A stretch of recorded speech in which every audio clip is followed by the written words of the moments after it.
ஐயோ ஆன்மீகமா அப்ப நீங்க குடும்ப வாழ்க்கையில ஈடுபடுறது இல்லையா? போனா சாமியாரா? ஆன்மீகம் என்றாலே சாமியாருங்கிற ஒரு வேர்டு இது எல்லாருமே எடுத்துக்கிறீங்க. ஆன்மீகம் என்பது நம்ம ஆன்மாவை உணர்ந்து அந்த சந்தோஷமா வாழ்வது, இவ்வளவுதான் ஆன்மீகம். சாமியை பத்தி தெரிஞ்சுக்கிறது இல்லை. நம்ம எப்படி வாழ்ந்தா சந்தோஷமா இருக்கலாம், கணவனும் எப்படி இருக்கணும், மனைவனும் எப்படி இருக்கணும், எப்படி ஹாப்பியா வாழ்றது. அப்ப சாமியை வழிபட்டாலே நம்மளை புருஷன் மண்டையை பிரிச்சு தாடியை வச்சுக்கிட்டு தெருவா சாமி அலையணும்னு அப்படி பழகி வச்சுட்டாங்க. அது அவங்க ஒரு ஞானிகள் இருக்காங்கன்னா அவங்க வாழ்ந்துட்டு வேணாம்ப்பா எல்லாம் முடிச்சாச்சு. ஏன்னா அவன் குடும்ப பாரத்தை சுமந்துக்கிட்டு என்னால இந்த உங்களுக்கு சொற்பொழிவு சொல்றது, அது சொல்றது சொல்றது, இந்த மாதிரி தெய்வ காரியங்களுக்கு போறதுக்கு அது தடையா இருக்குன்னு சொல்லிட்டு அவங்க அது வேணாம் அவங்க ஒதுங்கி இருக்காங்க.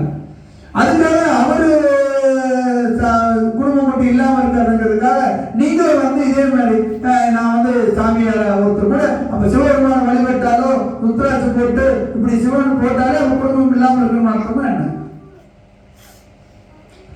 ஆண்டிமுனீஸ்வரர் இருக்கிறவங்க சகல செல்வத்தோடையும் தன் குடும்பத்தோடையும் எல்லா இல்லற வாழ்க்கையோடையும் சகலமான சந்தோஷமா வாழ்றது தான். நானும் அப்படித்தான் இருக்கேன். என்னை சார்ந்த என் நண்பர்களும் அப்படித்தான், என் குழந்தைகளும் அப்படித்தான் இருக்கணும். எங்கேயாவது நீங்க நம்ம நீ கல்யாணம் பண்ணிக்காத, நீ சாமியாரவா, டெய்லி இறைவனுக்கு தொண்டு செஞ்சுக்கிட்டேவோ உன்னுடைய இளமையெல்லாம் தியாகம் செய்ய சொல்றாங்க. அதுலயே சாமி சித்தர்களுடைய வழிபாட்டை எடுத்துக்கிட்டு சித்தர்கள் அவங்க பக்குவத்துக்கு அது சரி. அவங்க ஞானம் சொல்லி இதெல்லாம் சித்திக்காம போறாங்கன்னா அந்த பக்குவத்தை நம்ம குடும்பத்துக்கு இது யூஸ் பண்ணக்கூடாது. எந்த நாயன்மார்களையுமே சிவபெருமான் சாமியார் அப்பன்னு சொன்னதே கிடையாது. காரைக்கால் அம்மையார் என்ன பண்ணாங்க? கல்யாணம் பண்ணி அதுக்கு அப்புறம் தான் காரைக்கால் அம்மாவே மாறினாங்க. இப்படிதான் சொல்றது. அப்போ திருமணம் பண்ணி நாயன்மார்கள் அத்தனை பேரும் கணவன் மனைவியோட சந்தோஷமா வாழ்ந்து கொண்டு துன்பமில்லாமல் இந்த பிறவியை நீங்கள் கடந்து விட்டீர்களானால் உண்மையிலே நீங்க ஆன்மீகவாதிகள்.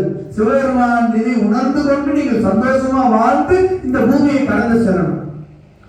இங்க இருந்து ஒரு கடல், நம்ம இங்க இருந்து ஏர்பிளைன் போறோம், ஒரு கப்பல்ல போறோம்னா கப்பல்லையே போய் ஜெயிச்சு கடலை கலக்கிறவனே அது சந்தோஷமா எப்படி கப்பல் ஓட்டுறது, எப்படி இருக்கிறது, எப்படி கடலை கடக்கிறது தெரிஞ்சு சந்தோஷமா சிரிச்சுக்கிட்டு சந்தோஷமா வாழ்ந்து அனுபவித்துக் கொண்டு இந்த வாழ்க்கை என்னும் கடலை கடக்கிறவன் தான் உண்மையான சிவபக்தன், உண்மையான இறைவன் அன்பை பெற்றவன் அர்த்தம். கப்பலுக்குள்ளே போவோம், ஐயம்மா இது நமக்கு வேணாம் தான் சொல்லி ஒதுக்குறவன் எப்படி கரையை கடக்க முடியும்? அப்ப இந்த குற்றை மாதிரி இப்ப சொன்னல, இப்ப நான் என் மனைவி நாங்க எப்படி இருந்தா உங்கள்கிட்ட சொன்னல எவ்வளவு ஹாப்பியா நாங்க வாழ்றோம் அப்படின்னு. அதே மாதிரி ஹாப்பியா சந்தோஷமா யாரெல்லாம் வாழ்றீங்களோ அவங்கதான் உண்மையிலே இறை அன்பை பெற்றவர்கள். ஞானிகள் சித்தர்களுடைய பக்குவம் வேறு. அவங்களை பார்த்து நீங்க வேஷம் போடாதீங்க.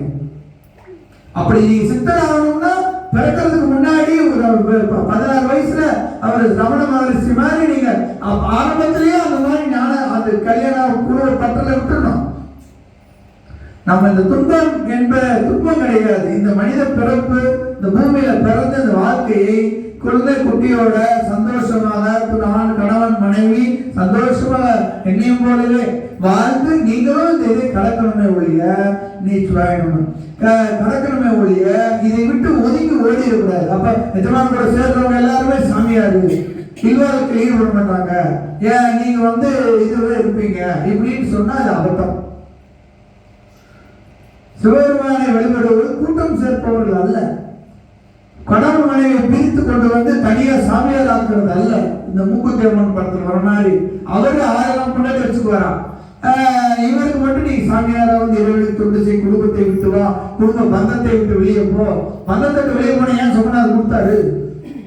அனுபவித்தாலும் கொடுத்தாரு. சாப்பாடு ஏன் தட்டில் போட்டோம்? சாப்பிடுறது தானே, சாப்பிட்டு விடு, முழு திருப்தியோடு விடு அப்படின்னு சொல்றாரு. அதனால இறைவனை வழிபடுவர்கள் இல்லற வாழ்க்கையை ஒதுக்குறது, அப்புறம் கடமையிலிருந்து தவறுறது, அப்புறம் நான் எதை ஏற்றுக்கொண்டேன்னா அதுல இருந்து ஒதுங்குறது, அப்புறம் சும்மா சாமியார்னு சொல்லிட்டு அலையிறது, இது எதுவுமே சிவனுக்கு பிடிக்காது.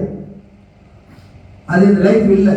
அதனால தாம்பத்திய வாழ்க்கை, இல்லற வாழ்க்கை, நம்ம எல்லாம் சந்தோஷமா குழந்தை குட்டி, நம்மளோட வேலை, நம்ம கடமை இதெல்லாம் விட்டு கொடுக்காம இருந்துட்டு சிவத்தை வழிபட்டு அந்த ஆத்ம ரீதியா நம்ம வாங்கணும். இதுதான் உண்மை, இதுதான் ஆன்மீகம். சரியா? மற்றபடி மாங்கு பூஜை பண்றது, அப்புறம் விடாம வேலை குத்திக்கிட்டு சட்டி தூக்குறது, இதெல்லாம் உங்க நம்பிக்கைக்கான பாதையை தவிர ஆன்மீகம் அல்ல. ஆன்மீகம் என்பது உணர்தல்.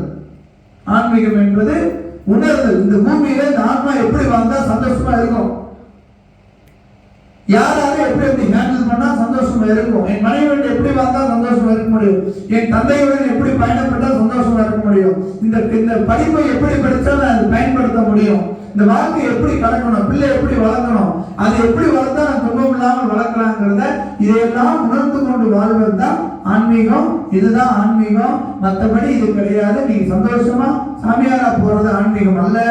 சிவனுக்கு பிடிக்காதவன் சாமியார போயிடுவான், பிடிச்சவன் தூக்கு கூட்டு சந்தோஷமா இருப்பான். சுந்தரர் மாதிரி 2 முன்னாடி கிட்ட அவர் ஜாலியா இருந்தார். திருஞான சம்பந்தர் கல்யாணம் பண்ணி தான் முக்தி அடைஞ்சார். புரியுதா? திருநாவுக்கரசு பெருமான் அவரு அந்த பக்குவத்துல வந்தார். ஏன்னா அவர் முதலே சமணத்துக்கு போயிட்டார். 50 வருஷமா அவர் சமணத்துல இருந்ததுனால அவங்க கல்யாணம் பண்ணக்கூடாது, சாமியார போன்னு சொல்லியே அவர் வாழ விடாமே பண்ணாங்க. அப்பர் பெருமான் என்ன செஞ்சான்?